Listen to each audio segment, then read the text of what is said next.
Coming up on This Week in Radio Tech, John Shomby is a coaching talent. He's a program director. He is a station consultant, usually in the country radio genre, but he's done other things as well, including lots of talk radio. John's joining us to talk to us about different technologies and different trends coming up for 2025 and how we as engineers can play a role in that, either to help it out or to accidentally hinder things. So let's do our best to help things out. John Shomby is next on TWiRT. This Week in Radio Tech is brought to you by Broadcasters General Store with outstanding service, savings, and support. Online at bgs.cc. By Broadcast Bionics with the Bionic Studio, including talk show control, social media, and visual radio. Broadcast Bionics brings exceptional audience engagement to radio and TV. By Angry Audio. Audio problems disappear when you get angry at angryaudio.com. And by Max Connect Wireless, prioritized high-speed internet service designed for transmitter sites and remote broadcasts. Hey, welcome into This Week in Radio Tech. I'm Kirk Harnack, your host. So glad that you're here. We are here on Monday. We're doing the show, kind of pre-recording the show. If you're watching us live on the network or catching this on a Facebook or YouTube kind of replay of the live, that's fine. We will show this show on Thursday at the usual time, 4 p.m. Central, 5 Eastern, 2 Pacific time. And I think that must be about noon in Hawaii. So anyway, it's our last show of the year, and we wanted to kind of get it recorded before the hubbub of Christmas and the slothfulness that often follows Christmas Day. We wanted to get it in because this would air on the day after Christmas Day. So that's enough explanation. I'm Kirk. I'm in the Telos Alliance studio in Nashville, Tennessee, where it's a very bright and sunny but chilly December day. Chris Tarr was going to be here, and he may still show up, but he apparently has a little transmitter trouble this morning. I doubt it's the transmitter. It's probably something, like the power's out or who knows what. But anyway, Chris is going to join us if he can, but that's kind of doubtful, and that's okay because we have plenty to talk about. We have an interesting show for you today. I try to bring you mostly engineering folks, but sometimes we venture a little bit far afield in the radio industry to make sure we can understand what's going on with the different aspects of what we do for a living. And as engineers, I think it's a great idea. I think it's critical, actually, that we understand what the salespeople are doing and what the accounting office is up to and how they work. And of course, the talent, what they're doing and how we can best interface with them and help them, and the programming department. Where is programming going? And there's a gentleman that I met several years ago over at the Cumulus Nash facility here in Nashville. They built out several big studios some years ago, and I met this guy, and I was really impressed. And he keeps impressing me because he keeps writing articles for Radio Inc. magazine and keeps his name out there in the radio industry. And he's a coach for radio talent, and he helps people with their radio programming. And I'm talking about a gentleman named John Shomby. John, welcome in. It's good to see you on TWiRT. Good to see you, man. I did this reaction. I mean, the introduction. Just I don't know what to say. But it's good to be here. I really appreciate you having me here as a guest. Well, it's good to see you, and I think we did meet at the Nash facility on the 2nd Avenue, didn't we, in Nashville? Yes, the facility that has since been sold twice. So yeah. What are they doing with that piece of property now? Because there were like 3 beautiful radio studios in there. What's happening there now? Do you know?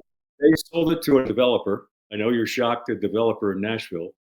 But they sold it to a developer, and as has been the case with most construction in this area, it's been hard to get the zoning. It's been hard to get then from there to get permits and all of that. So right now, the Nash campus is a city parking lot. Wow! Everything that moved out of there. Mm-hmm. Go ahead. Everything that moved out of there, radio stations, where they're on the other side, across town. Over by Music Row. That's where things are. Okay. So the facility, what they were doing in there, or the anything they needed the studios for, that's happening over at the Cumulus facility? Well, it's not really happening, which will lead into some conversation that we have about radio in 2025. There's literally, just to be honest with you, there was a young lady named Elena Smith who was part of the night show that was syndicated. and they Mhm. eliminated her show back a couple of weeks ago, and she did her last show last Friday. And when she walked out the door, she was the last employee officially of the Nash campus, as we know it. Oh, oh, So they're doing, and I'll explain this as far as this is where radio is going in some respects, especially on the large company level. So wow, I'm wow. open for questions, whatever you need to know, whatever you need to know. Wow. And we've never had Elena on the show before, but, and I'm sorry, I'm having a senior moment. Who was the gentleman that she worked with on the Nash Nights John show Parr. some years ago? John Parr? Parr. John Yes, Parr. Sean That's Parr. right. And John and Elena worked together in a studio. And of course, I got involved there because it was all Axia gear. Gary Klein was the corporate engineer for Cumulus, Right. and he liked Axia gear. So the whole place was Axia. Yeah. And Sean Parr, one day I brought my son, Michael, who's at my house right now, and he's 14 now, but he was like, I don't know, he was like 5 or 6 years old at the time. Brought him by there, and Sean Parr had played patty cake with him and had the best time with my son. And yeah, that sounds like Sean. Yeah. So it's that's I think I met you with your son, and then you came back again. That's when I realized you were not just the guy I saw on TV. You were the guy that handled all of our equipment. And everybody what was in that building. Yeah. There was a lot of expensive equipment in that building. Yeah, a lot of technology in there for doing all the shows that they did. Wow. And so Elena Smith, a lot of folks may know her as a talent. She's pretty, and she's very talented, and she knows the radio music industry, and she knows a lot of people. What a great hostess that she is. What do you know what all she's doing now? Right now, she's just examining her options because that was it. Her contract was up and she was done. So she's just examining her options. So there's nothing concrete at this point. I met with her 2 weeks ago, and that's kind of what I got out of it. She's just waiting to see what happens. And she's comfortable enough where she can, but it's one of those situations. This is what is radio these days. I mean, I can go right into what's happened in 2024 is probably the worst I've seen in this business in the past 10 years. And it's been pretty dismal before this. But a lot of companies, including iHeart, Odyssey just let go of a bunch of people. They've all dropped a bunch of different shows and different personalities and consolidated things a lot. Where you have for example, you have a lady named Katie Dean who does middays on Odyssey, every Odyssey station, every Odyssey country station. She's doing middays. We used to have in the Nash campus, we used to have syndication that was on a bunch of different radio stations. But what Cumulus did, because they decided that they were going to split it up, and they have several syndicated shows that work out of markets that are syndicate in various cities. And it saves money for them. iHeart, on the other side, has done a lot of their reduction in forces over the past year, and they've done a tremendous amount of them the past quarter. And you have people like Bobby Bones. There's a duo named Wayne D and Tay that they're doing a lot of their mornings and nights on most of the iHeart radio stations now.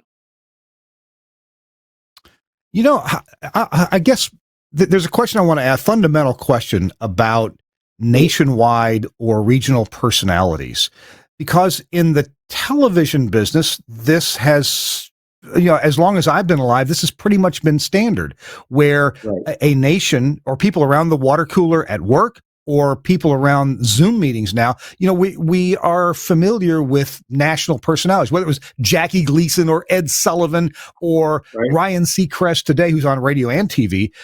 There's nothing wrong with a nationwide thing. A lot of people, and I'm not saying it's right or wrong, but a lot of people have in their head that radio needs to be local. It must be local for some reason. And there's a lot of bad local radio. There's a lot of good local radio too. And as part owner of 21 radio stations, my stations run a lot of things like John Tesh and Murphy, Sam and Jody and TJ and Mhm. a lot of national shows. And I got to tell you, and I'll get you, I'll ask for your opinion here in a second. My business partner in my stations, Larry Fuss, he's really good at making those national shows just flow very well with lots of local identification with the show. And he's good at that. And you listen to it, and I mean, I know better, but I almost think they're at the radio station, even though I know better that they're not.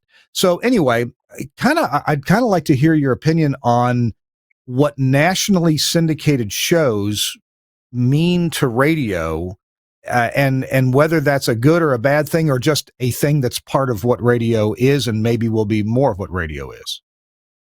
Well, there's a phrase that's been kicked around a lot, even more so over the past year or 2 years. It's live and local. Got to be live and local. And obviously, when I came here to Nashville 9 years ago, I came from a locally owned and operated uh, cluster of radio stations that I oversaw. So I had that perspective, and when I came here, I had all of a sudden I'm over a network. And I always used to tell people the program directors at the radio stations that were the biggest pains in the butt to me were the ones that were constantly looking for something from our personalities to make their station sound better. So my opinion about live and local is, as long as you sound live and local, that does it for me. And I think that does it for any good radio station. Bobby Bones has success not just because he's syndicated, but because he's good and he's good at communicating. And I think that's the thing. There's a lot of good local radio out there, as you said, but there's a lot of bad local radio because they just want to be live and local. And I think you're better off in our day and age. If you're saving money, make sure you have the talent that's on there to make your station still sound as it did when you had local talent. And I think that's important and has a lot to do with the people inside the radio station. And it starts on the engineering side, obviously, but it also goes into the programming side. You got to have one person. It's only one person in the building. That person's got to be focused on making sure the radio station sounds as live and local as possible. Um, there's the phrase that we use sometimes called "set it and forget it," that a lot of program directors do, and that's exactly what they do. They run the show and they walk away, and they let the show do the work for them, and it sounds it. So that's happening more and more in this business, and I see 2025 becoming more of a radio. There's some good local, like I said, some really good local shows. But if companies are going local and not investing in their local talent, they're going to sound pretty poor. So if you have the money to invest in local talent, that's one thing. But if you don't, make sure you have some good talent that can sound live and local, and you have somebody in the building that can make it sound that way. Well, we got a lot of topics to cover here, and eventually we'll probably work into how engineering can be a real boon to whatever the station's goals are, and how engineering, Right. can also hinder whatever the station's goals are. We want to make sure we're not hindering, but in fact adding to the conversation and helping out. I want to dial back to my recollection of, even in the early 1990s, I was engineering for a number of stations in Memphis and in the Memphis area. And that's when I started seeing a lot of program directors putting 3x5 cards in the control room, and the jocks had to read what was on the 3x5 card. And for many of the jocks, their own personality, they said, well, let your personality shine through, but read this card and don't do anything else. And I felt that was, on the one hand, not a good thing. On the other hand, it let the program director really be in charge of everything that went out on the radio station. So maybe that was good if the PD was good. Can you speak to that era, and how the mentality of that continues to move through to today, if it does? I do a lot of listening to radio when I'm up in my little office upstairs, and I listen to a station a day usually. And there are days that will go by, depending, like I'll listen to country stations, and I'll listen to three or four in a row, and there may be a second or third day where I thought, did I listen to them yesterday? Because boy, they sure do sound like the station I listened to yesterday. And I realized that the talent saying the same thing, they're playing the same songs, they're doing everything the same. From the 90s of what you're talking about, some radio stations have developed into that. They just are maintenance more than anything else. They get you through the songs, get you through the hour, and it has become a on one side, it's one of the things that sticks in the craw of a lot of programmers who don't believe many that we have these tiers of programming in different companies now, and it starts at the top. You have a head of programming of all formats. Then you have format captains. Then you might have regional VPs of programming. Then you have an operations manager in the building, and then you have a program director who's reporting to all those people, all the way up. And the objective is to keep your job. So when you're keeping your job, you're doing what they tell you to do, and they may be just as scared on the way up. And now you have people, and I'm saying it's happening. Then you have radio stations that sound bland. You have radio stations that have the sound that you talked about that started in the 90s. Why that started was because we started to research very much of our programming. We researched and we researched and we researched and we got results back. And it was the fact that a lot of programmers and a lot of managers were interpreting the research literally and not really looking at the overall picture. And then, hearing, well, DJs talk too much. That was one of the big things. So then the best way to do that is just set them up. Okay. Rather than, why don't we make sure when they open their mouth, they're saying something. And it just depended on the individual in that respect. And a lot of programmers became those, I need to have control of this, or else if it gets out of hand, I'm going to get fired. So the best way to get control of it is, I'm going to hand you this card, you read this. Or you've got your computer program that has all your liners on it, and you have everything scheduled on your music sheet. You run your liner here, this liner here, this liner here, this liner here. And, use your personality as far as how you work around that. But you only need to do that in 5, 6, 7, 8 seconds. And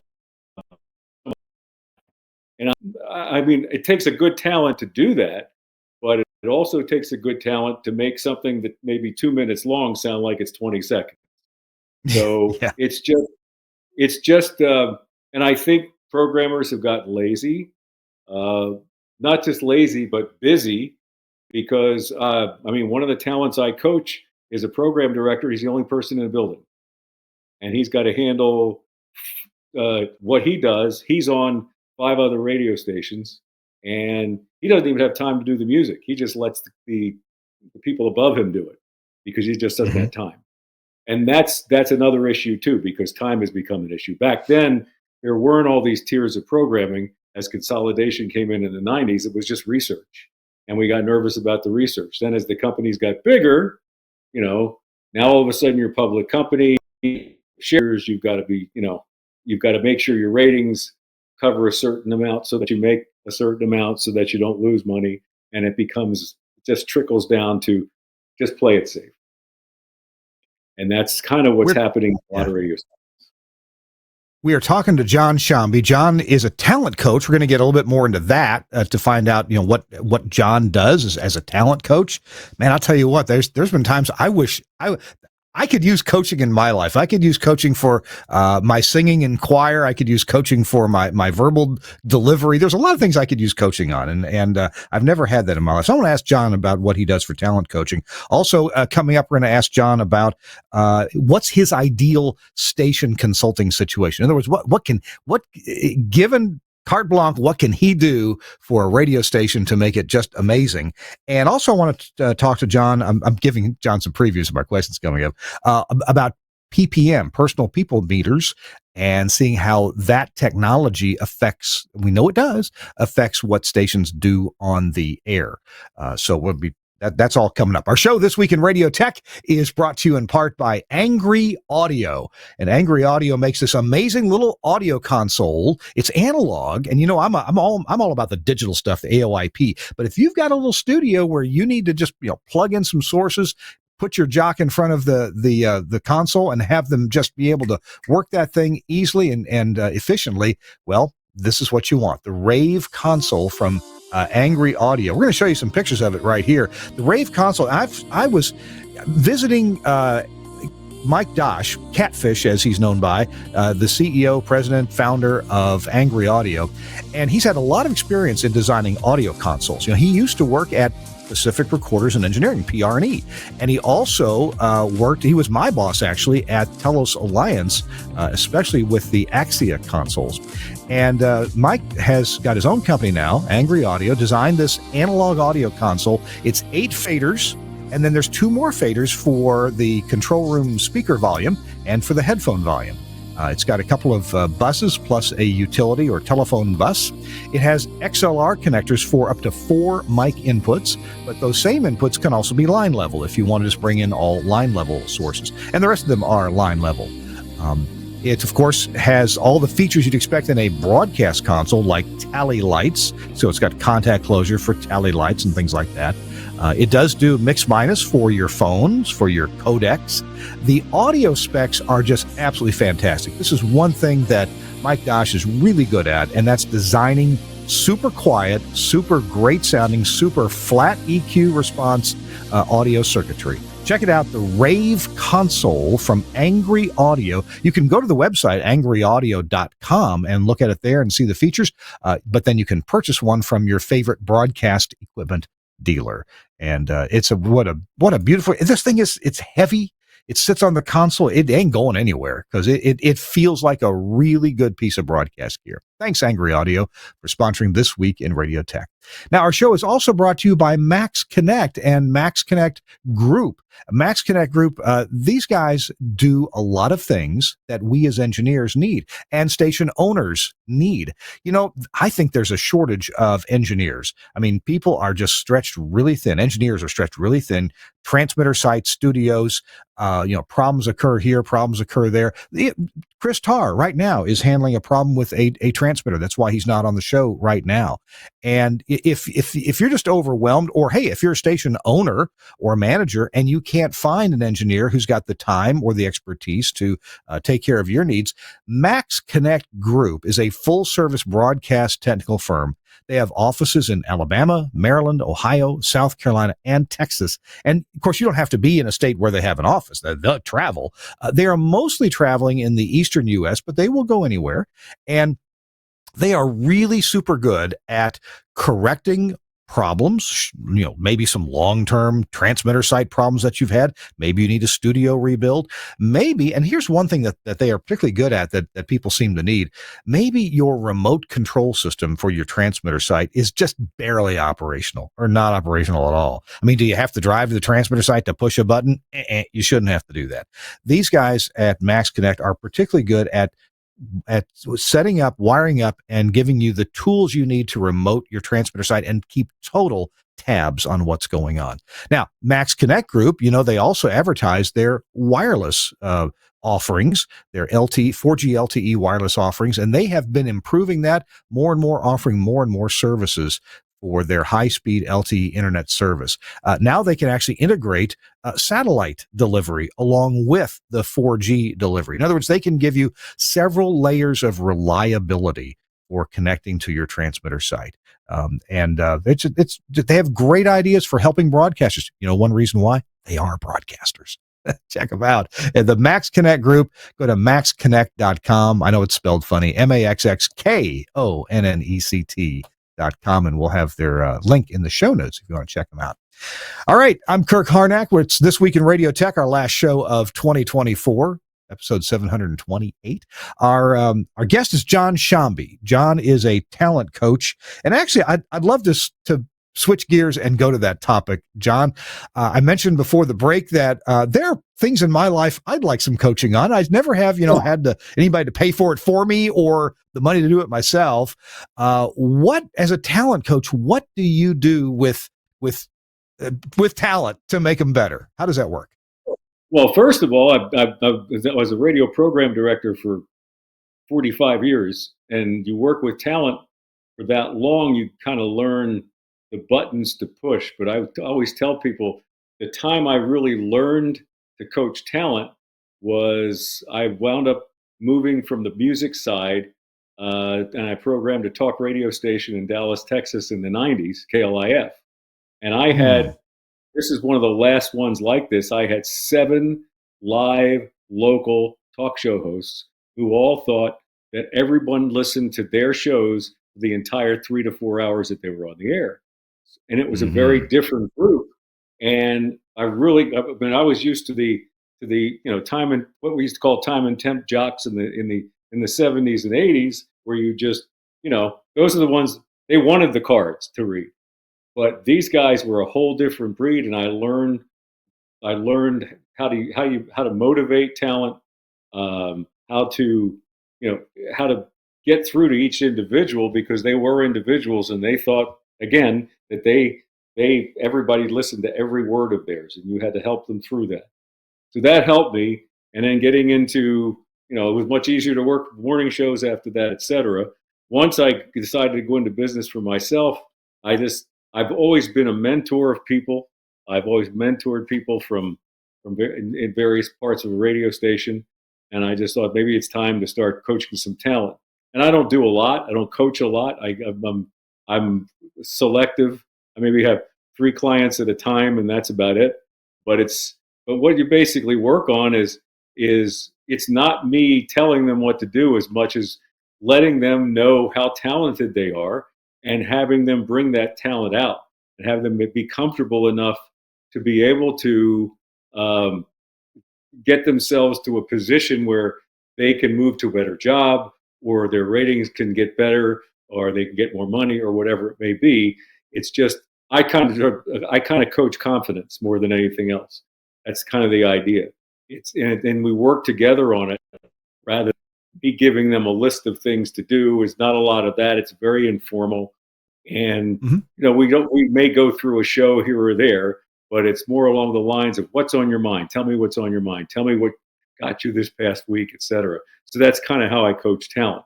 And I work with recording artists the same way. I help some labels teach recording artists about radio before they go out and visit radio. And Oh. you have to go through the same, building some confidence in them, letting them know that they're talented individuals. That's why you're working with them. So it's just that's kind of basically what I do as a talent. Yeah, I don't know if it's a good idea or a bad idea to go back and listen to your own show. And sometimes I have to go back and listen to one of these shows where where I'm the host. And sometimes I think I do a pretty good job. And sometimes I have just a number of bad habits that come through, a lot of ums and ers and ahs, or taking the long way around to get to a point. How do you talk to talent about analyzing what they've done to point something out that they need to improve, or as you say, pick out the good things and let them do more of that? How does that Right. exercise work? A lot of metaphors. For example, I had a couple of talent who, as you described, were had a hard time.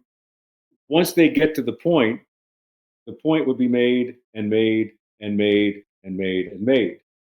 Um, and my job was to let them know that, leave them wanting more, Mm, along that line.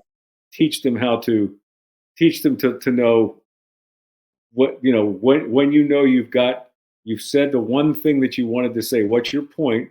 Once you've made your point, move on. And then there are others who would just go on and on and on and on, and no point was made at all. And I always use my metaphor for them as, when you got in the car this morning, did you have a plan? And they said, well, yeah, my plan was to get here to work. I said, do you have a way to get here? Yeah. And you know where you're ending up? Yes. I said, well, and when do you know when you're ending up? When you get in the car? No, I know where I'm coming before I even get in the car. Okay. So when you're actually doing a break on the air, you should know where you're going to end up before you start. So I always tell them to work their way back. And I learned that through the talk show hosts, because I had talk show hosts who were very wordy and tried to get through to them to, hey, learn to make your point. That's the idea. And to do that, you got to work your way back. You got to know what your point is to start off with, and then work your way back. It sounds so simple, but it's so amazing how many people don't do it, because they just don't understand that people are listening to you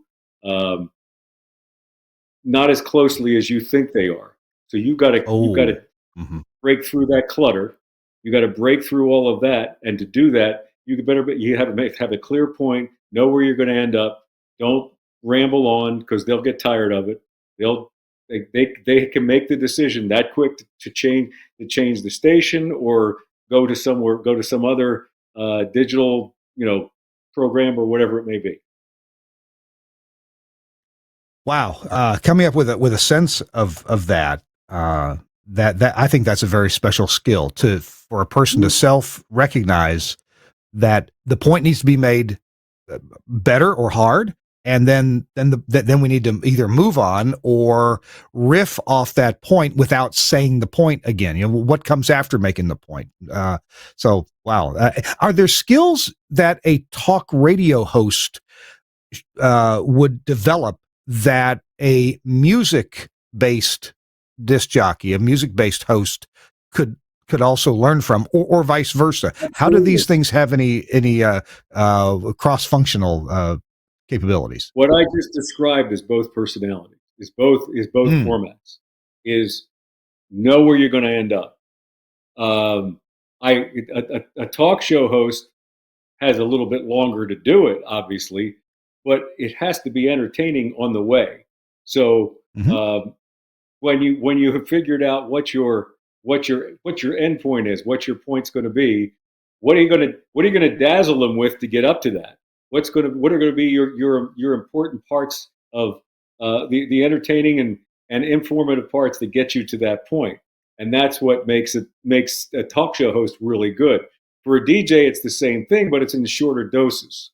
And that's the only difference. But they're basically the same type of people. I mean, they're not very different as far as their mentality is concerned. So that's something that I wouldn't. I mean, the only thing I did differently with talk radio is, obviously, we were dealing with politics more than we would deal with on a regular radio station, and air personalities on music stations. But I think the most important part for either one of them was to just understand that, what's your point? What do you want the listener to walk away with? That's your end point. That's where you arrive. So how are you going to get there? And then figure out how you're going to get there, and get there with an interesting point of view all the way through. And that's always been something I've harped on since that happened when I was with KLIF. Turning this conversation a bit toward what the technical setup can do to help or to hinder a talent's comfort level, a talent's creativity. I've always thought that the engineering accoutrement in the studio shouldn't get in the way. It should be as simple as possible, but no simpler. And right. I guess I'm stealing that phrase from somebody else. Can you talk to me a bit about maybe situations you've been in where the workflow, the technical arrangement didn't work well, and why didn't it? Just a quick example, I worked at a station in Memphis where the engineer was this kind of big guy. He was tall, he was gangly, and a good engineer, built quality rooms, but I guess he thought everybody else's arms were 4 feet long. And so the cart machines, back in cart machine days, the cart machines were at the disc jockey's 4 o'clock position and out of arm's reach. Huh? that didn't work. That's my first. The first thing I would always look at is everything within an arm's reach for everybody, and then eyesight. Is everything within their peripheral their peripheral vision? If you turn your head this way or this way, is everything there? Which meaning your monitors should be right there in front of you, rather than monitors on the side. I don't care if it's even the meter readings or whatever. Everything should be in front, and that would include whether it's a Box Pro for calls, etc. But it's just something that I think everything needs to be within reach. And I can't remember the last place I worked at where everything wasn't in reach. I do remember one of the first stations I worked at. I was always doing this, and I was always doing this, and of course, it was when you're queuing rec. They had all the turntables on. I don't know why radio stations at one point. One of the turntables behind you on this side. And I finally went to a radio station where the turntables were right here within reach. And it made it so much easier because everything, and again, you're dealing, especially on the music side, every song is 3 minutes long, maybe 4 minutes at the most. And you got to have something ready for the next one. That was back in the day when you were hitting the buttons and everything was starting. Now you've got the computer going. But I think the other part of it is just everything, like I said, everything, even the clock, if it's a digital, straight ahead, everything's within your eyesight and your reach. If it's not, I think it's a poorly designed studio. I wish he was still with us, of course, but my co-host for quite a few years was Chris Tobin, and Chris passed away about 4 years ago. But Chris was an engineer in New York, and he was an engineer at 1010 Winds, and Chris designed 2 identical control rooms, and he described them as being like fighter jet cockpits. That at that station. I don't think they had union people to push buttons. The host, and it was news. It wasn't talk shows per se. It was news delivery. But everything they needed was just right there in front of them, and it was tight. You sat there and you felt like you were in an F-15 cockpit with all the information right around you. You didn't have to extend your arm full length for anything. You could have bent elbow and touch everything. Right. That to me is that most of them were like that. But I think that's.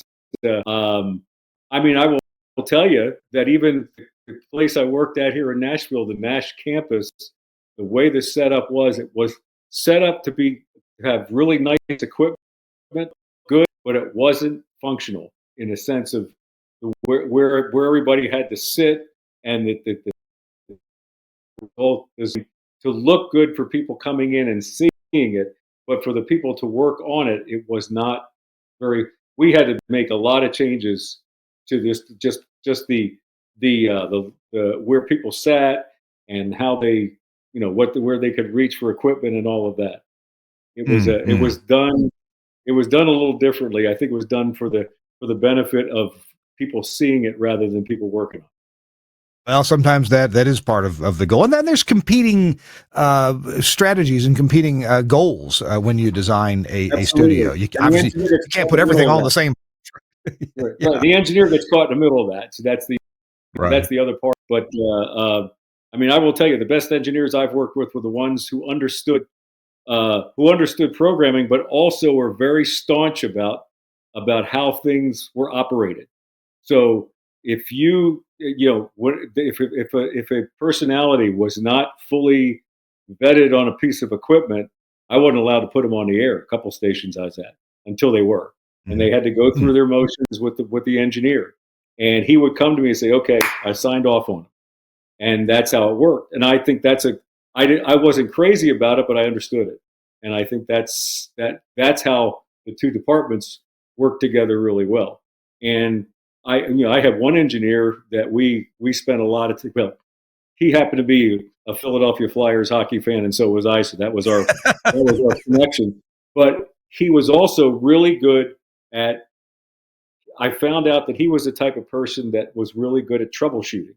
When he'd hear something, I would leave him. I'd learn to leave him alone, and rather than me walk behind him, "Did you get it fixed yet? Did you get it fixed yet?" Because that drives every engineer crazy.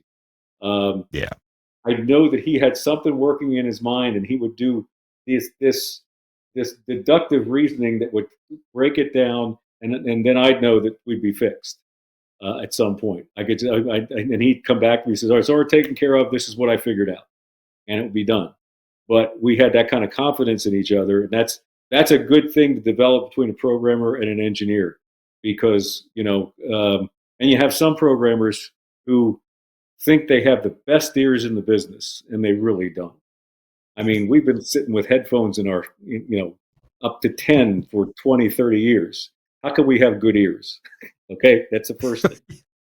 So you got to depend. I mean, you got to depend on a program on an engineer to tell you this is not sounding good enough.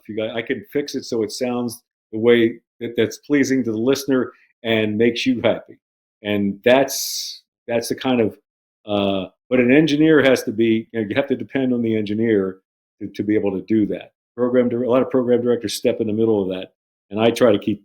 I'll advise them to stay away from that. To just work with them, because that's your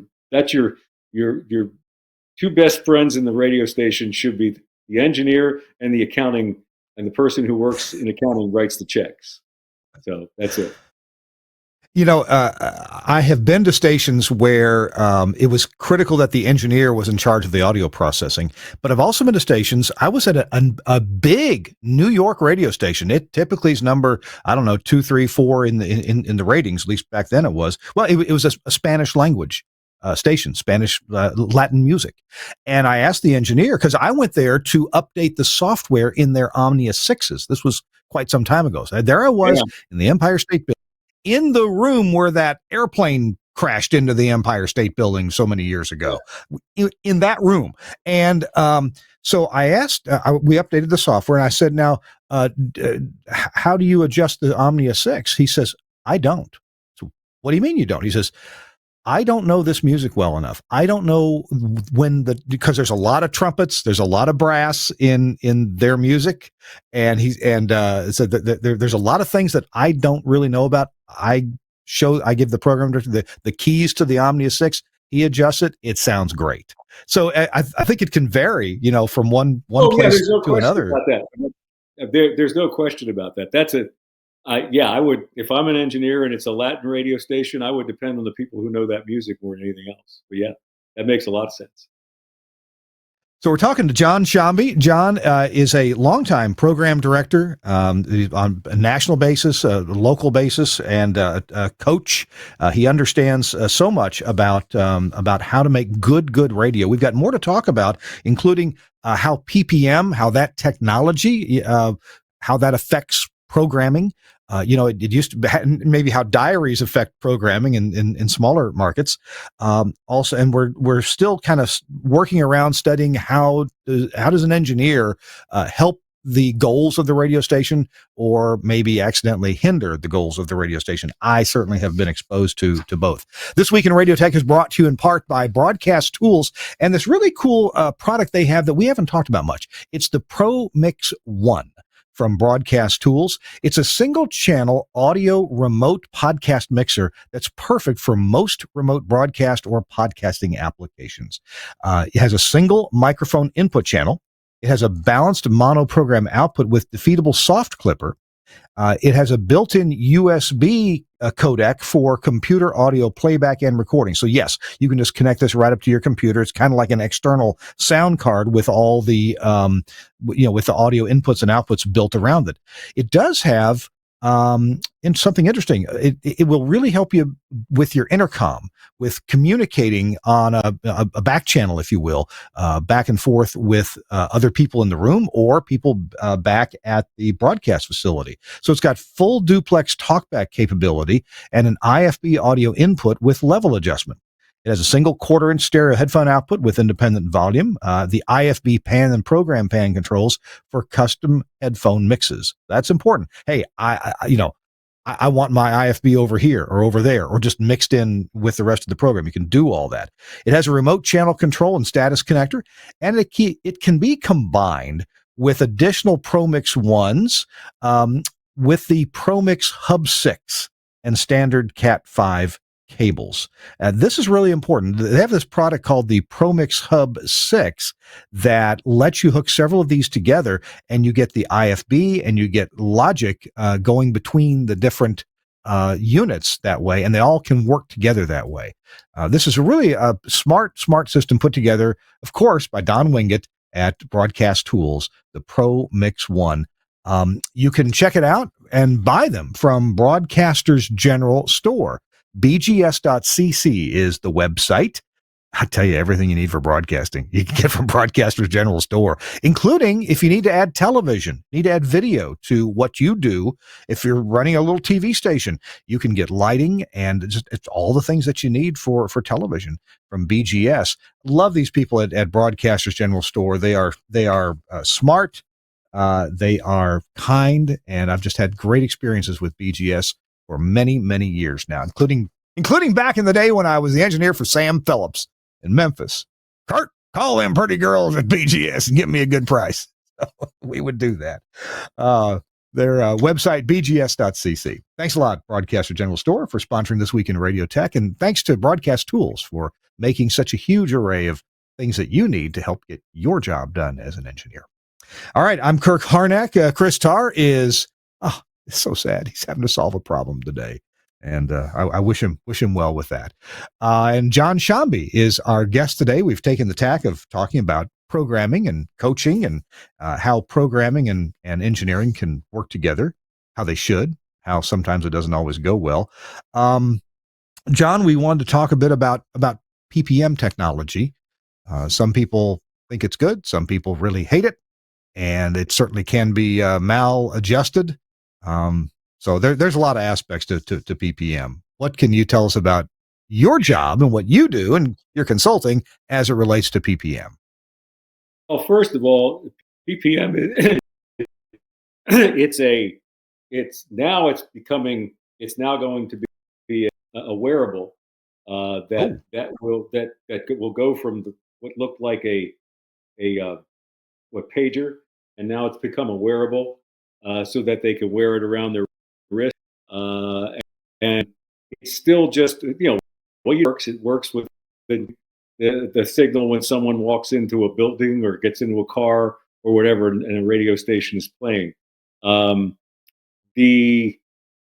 was a program director when PPM first started. I was in a PPM market, and how things changed for us.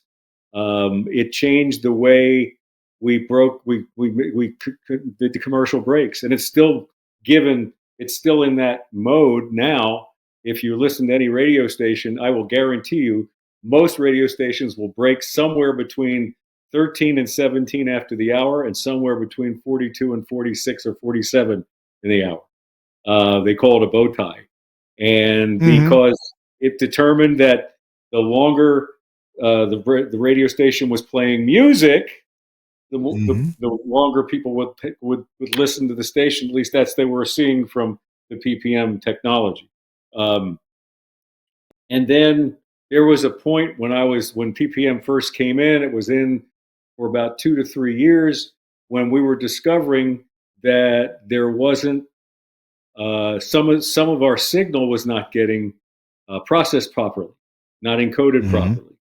And because it was too low for it to encode, so someone invented a program or a piece of equipment called the Voltaire, which I'm sure you're familiar with. And the Voltaire was supposed to kick that volume up so that the PPM would pick it up. And stations that were getting Voltaire were seeing bumps in the ratings, etc. And everybody got excited about that. Once PPM settled in, it is part of what we do. It's the report card. It's unfortunate that it is. I will tell you that it has a tremendous amount of flaws. I saw it myself here in Nashville with a local radio station. I programmed a local radio station too on top of the Nash campus, where I saw the radio station. We used to get a report called a CPR report every month. Radio stations still get that, where Nielsen, who handles the PPM technology, they will send out to radio stations a full breakout of who has a meter, how old they are, where they're from, and how long they've been listening. And you get your top 25 listeners in that category, and you'll see your top 25 areas and all of that. And this was the first month we were getting it. We had our radio station was in the middle of the pack. All of a sudden, we were not in the middle of the pack. We were number 2. And I didn't do anything different. I mean, programming wise, we just programmed the radio station every day like we normally programmed it. And so my first thought was, let me go check out what's going on in this CPR report. And I found, you're going to love this, we were the number 2 radio station in the market at that time by a monthly report. And I went to look, and I found 2 people, one age 83 and one age 85, that had been listening for 1,500 quarter hours per week each. Oh my goodness! So compute that down to hours. You'll see that's a long time. Jokingly, we thought, well, maybe these people are dead and the radio's on, and they have meters. We weren't sure, but it moved the needle so much. It moved me from 7th to 2nd with just 2 people. And so I started to be very skeptical about portable people meters. And then they went away. Of course, our ratings dropped when they went away. But then all of a sudden, in our key demographic, I see in 25 to 54 adults, which is the key demographic, we soared to number 1. And we're normally a number 4 or 5, maybe 6 radio station. I thought, okay, I'm going to go back and look. We had a young lady, age 27, who listened for 2,500 quarter hours a week. And that was it. That was it. So people are seeing that. And as we've seen more of that, it's been decided that portable people meters, they're going to measure, listening, and you're going to have these kind of flaws. Be careful. Program your radio station as if there are no ratings. Just do it the right way you think is the right way. Don't let the ratings influence you. And it takes a little bit of time for that. And the difference between that, now you have basically, this is a matter of exposure, the PPM, because I could have one of these wearables on, and with my daughter, I walk into a store that's playing hip hop music, and they've got this old guy, now they got him listening to a hip hop radio station for 20 minutes. Okay, because I walked into a place that was playing this radio station, or my daughter gets in the car and she turns on a rock station or something like that. Now you got me listening to the rock station. So it measures exposure, not actual listening. The diary on the other side measures recall, because you're writing down what you hear, and that has its own issues. The thing with the diary is that they have different people every week for a 12-week period. A different group of people. It's less amounts, usually 400 or 500 people in a market. Whereas with the PPM, you have about, depending on the market size, like Nashville, there are probably about 2,000 people that have meters, are holding on to meters, and they're allowed to hold them for 2 years. The average is about 9 months. And what happens is, just like even with a diary, they change. They always change. But with a meter, if someone's like this lady that was 25 to 54 that was listening for 2,500 quarter hours, she did that for 3 months. And you know what happened after that? She turned her meter in. She was done. And then person who took her place, I don't know if they were a country listener or not. They may not have been. They were in the same age group, but so that's what happens with the portable people meter. Technically, the thing that we have to make sure of is that it's loud enough to be encoded. That's all. I think that's where the Voltaire came in. And then, ironically, Nielsen had they had developed their own piece of equipment that does it. So Voltaire went away, and Nielsen had their own piece of equipment. But it's still that's the main. If engineering has anything to do with the PPM ratings, that's it. Is just make sure the station is loud enough to be encoded, and just make sure it's encoding. I had an incident in Virginia Beach where I was working, where we lost our antenna on our transmitter, the antenna went out. It was gone, and our ownership had refused to budget for one to replace. So it was going to go, and it went, and that means we were off the air for a certain period of time, and our engineer decided to just rig us to be on our AC station's tower about maybe 2-3 miles away. I get a phone call from Nielsen about 3 weeks after that saying, I think we have a problem here. We're not seeing you in the ratings. And there's something wrong because you're usually showing up very well. And we were, when we were rigged under that other radio station, we went from, 20,000 watts to 1,500. So, but still we were supposedly covered because I could hear the radio station at home. So I figured we're okay. But none of the PPM meters were picking it up. We had 3 weeks of zeros. We didn't even know. So, and that killed us for about 2 months. Again, we didn't know because Nielsen didn't have the wherewithal to even call us after the first week and say, hey, you might have a problem here. And they didn't. So it's an interesting dynamic. It's something that ratings are an important part of, obviously, the equation because that's the report card, and that's where we make some of our advertising money. Not as much as we used to because a lot of radio stations go out and sell locally. But the fact is that that's where PPM, can run into trouble with us. That's where I really need, my engineer was learning just as much as I was. He didn't know anything about it. And as we got closer to when I got here, we had engineers who knew more about PPM, and they made sure that the signal was strong enough to be picked up everywhere. And that's the most important part of PPM from an engineering standpoint. Yeah. Wow. I wish they had a different technology. I'm privy to a little bit of knowledge that they have a patent on a different technology, but that means nobody else can roll that technology out. So, well, that's just shocking to me. Yeah. Oh my goodness. We're talking to John Shomby. John is a talent coach, program director, and he's got a lot of ideas. We're gonna get one more quick a commercial message from one of our sponsors.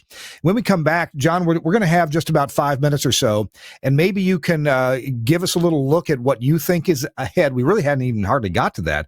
What programming things may be ahead for us. The hour's gone. And at my own stations, the ones that Larry Fuss and I and some others own, we've been doing a lot of syndicated programming, but we've been doing it really well. And we do a lot of voice tracking too. And we do a few shifts with AI voice tracking. And I'm not a huge fan, but I'm not negative on it either. When I mentioned it to Larry, I said, Larry, it's the voice sounds like NPR underwriting announcements when there ought to be a little bit of excitement in the voice. And Larry always points out, well, Kirk, it's better than nothing. And it's better than some of the talent we can afford. So you're entirely right about that. It's not bad.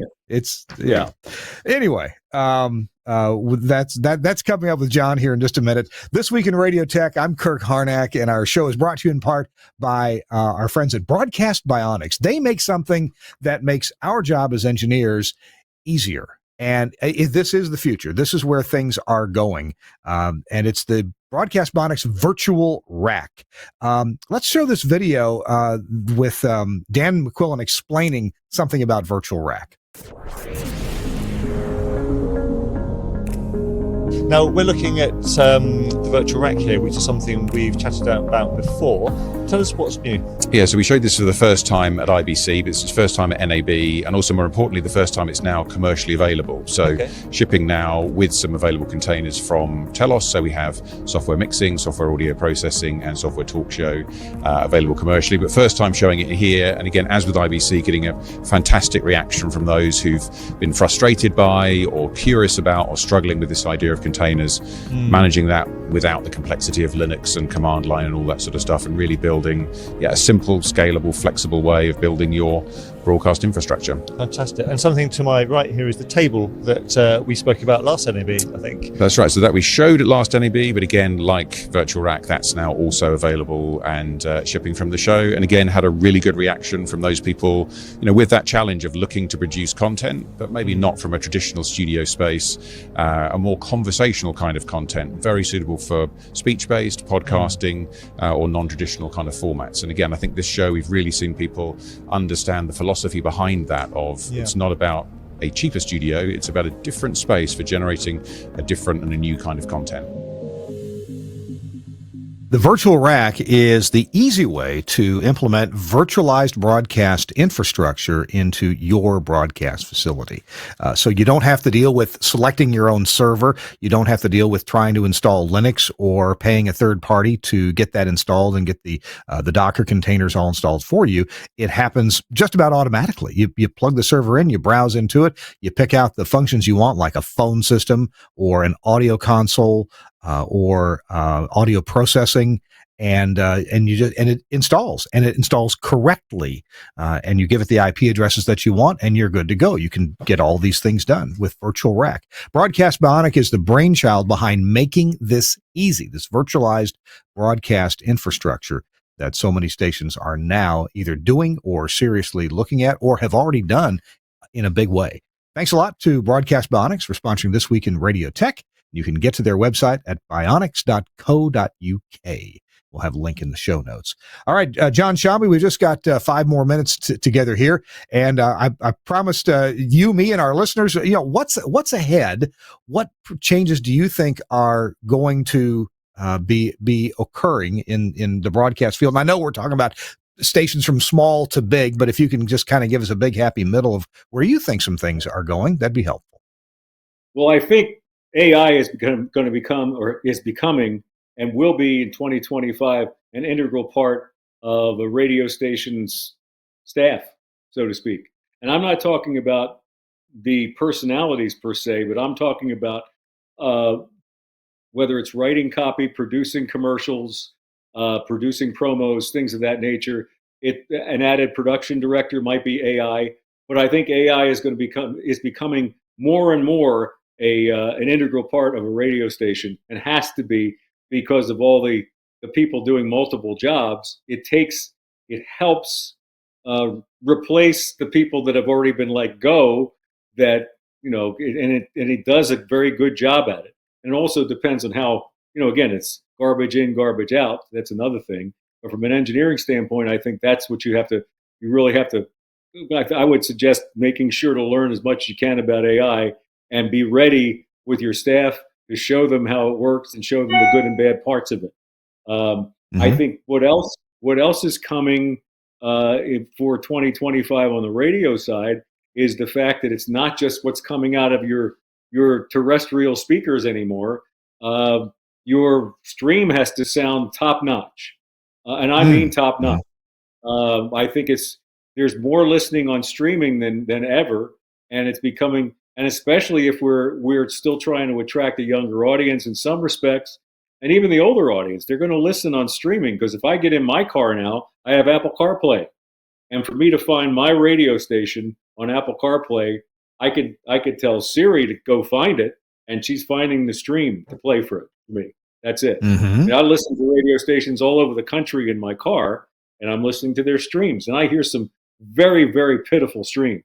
The technical quality of streams are bad. And I think that's something, and we're going up against Spotify. We're going up against some Joe Rogan podcasts and things of that nature. So we better be at the top of our game in that area. I would also, most radio stations have to learn to develop outside of the terrestrial signal. Podcasts being one thing. There's more of those coming in from different radio stations, from morning shows, from the various personalities, etc. But that's something, going to see more radio stations getting more involved in all kinds of different what they present, because that they're going to have to compete, and that's the best way to compete. And I think also from a target demographic standpoint, we have to figure out a way to attract the younger audience without forsaking the older audience. And as my daughter so eloquently told me one time, is that the only way radio is going to become something in our minds is if it's entertaining.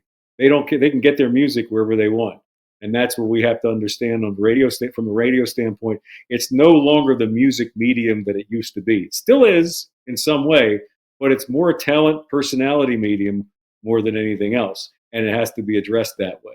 And again, that creates, from an engineering standpoint, comfort for the talent as much as possible, so that they're comfortable doing what they're doing and they can be who they are without having to worry about whether the equipment works or not, something along that line. If I look at, we talked about the live and local aspect, I think you're going to see more regional shows becoming, like a show in Atlanta will be the morning show for Augusta, Macon, Savannah, whatever stations those companies own, on a regional basis. You're going to see a little more of that, because they can't afford to have all these personalities. I'm looking for the company, and I'm going to change the subject. Looking for the company that has the guts to say, we don't need all these top tiers of programming anymore. Why don't we move it down a bit, and then we can create a little more of a staff inside of it rather than outside, because there's so many people overseeing things that we don't have enough people that really are doing the job inside. And I'd see a couple of radio companies leaning in that direction, but most of them are leaning in the other direction. So it's still going to be about how efficiently you run your operation. But AI, I'm telling you, that's the number one thing for 2025, in my opinion. That's it. Is how you adjust to that, and how you use it, and how you don't use it. It's I'm thinking of when you say AI, and you already said you're not talking necessarily about just on-air speech voice talent. Well, matter of fact, that's the last thing I'm talking about. It could be last thing you're talking about. I have a friend that works for a company called Super Hi-Fi, who used to be a radio programmer. And what he's doing right now for one specific company is he's creating a music rotation, that will just basically be fit into the radio station, and will play the music. Not necessarily, it's not set up 24 hours in advance. It's set up to think what to play next. Not necessarily. And you teach it how to think. There are some radio stations now that really have as a production aid. They have a production voice that's an AI voice, or they have production, writing, etc., writing promotional announcements, all of that. I mean, I got to tell you, when I write a column, I will write the column. I will take it into to Gemini, which is Google's their version of AI, and I'll say, tell me what's good and bad about this. It'll come back with a few minor changes that I'll go back and change some more, but it helps. It's an assistance. It's a way to make something better. And as long as we think along that line about AI, I think we won't have any problem. But I think that's going to be a major part of our discussions over the next year when it comes to radio. The involvement of AI and how we involve it and how much we involve it. My opinion is that you're going to see a lot more of it and hear a lot more of it as we get into the year. Very interesting. Very interesting. I think that's a great, for people who aren't into using much AI yet, having it review work that you've done, especially textual work, obviously, having it review that can be super helpful. John, we're out of time, and I appreciate so much you taking time on this Monday to stream the show and record it. We're going to play. I'm sorry, go ahead. I hope I wasn't too long-winded. No, you're perfect. Perfect. I'd love to spend another hour with you, but lunch calls. So I'm going to go. You're a true engineer. Lunch calls. That's right. No, but I mean, John Shomby, hey, if you said you stay pretty busy and you have limited clients, but if people want to reach you, where would they do that? J Shomby, JSHOMBY at countriesradiocoach.com. My website is countriesradiocoach.com. That's COUNTRYSCOACH.com. And that's the best And place I think I had a look at the website earlier. Good look. Good. Yeah, I'm on it right now. Good looking website and a lot of success there. And anyway, I wish you more success in coaching people. So we really have the best radio presentations that we can possibly have on the air.